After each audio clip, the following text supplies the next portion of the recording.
কখনো যদি তোমাদের ঝাল ঝাল স্পাইসি কিছু খেতে মন চায়, অবশ্যই এই রেসিপিটা ট্রাই করো। মানে এই রেসিপিটা যদি কেউ না খাও তাহলে বুঝতে পারবে না এর স্বাদ দ্বিগুণ।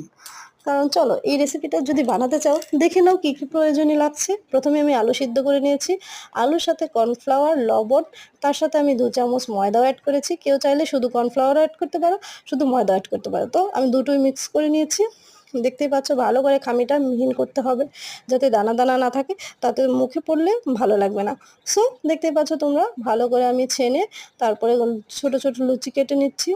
এই লুচিগুলো ভালো করে গোল করে নিলাম, গোল করে বোতলের মুখ দিয়ে ভালো করে শেপ করে নিলাম ডিজাইন করার জন্য।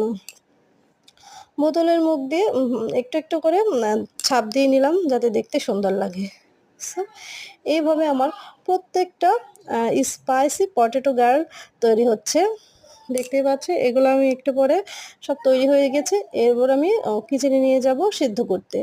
তো চলে আসলাম, তারপর আমি একটা সস তৈরি করে নিচ্ছি। সসের জন্য 3 পদের সস লাগবে, চিলি সস, টমেটো সস আর এমনি কেচাপ, টমেটো কেচাপ।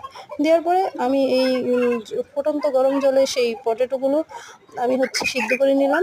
সিদ্ধ হয়ে গেলে একটু কড়াইতে তেল দিয়ে দিলাম, তেলের সাথে রসুন কুচি, কাঁচা লঙ্কা, তারপরে সসগুলো দিয়ে হালকা একটু জল দিয়ে দিলাম, ভালো করে নেড়ে চেড়ে এই পটেটোগুলো দিয়ে দিলাম, দিয়ে হালকা আছে নামিয়ে নিলাম।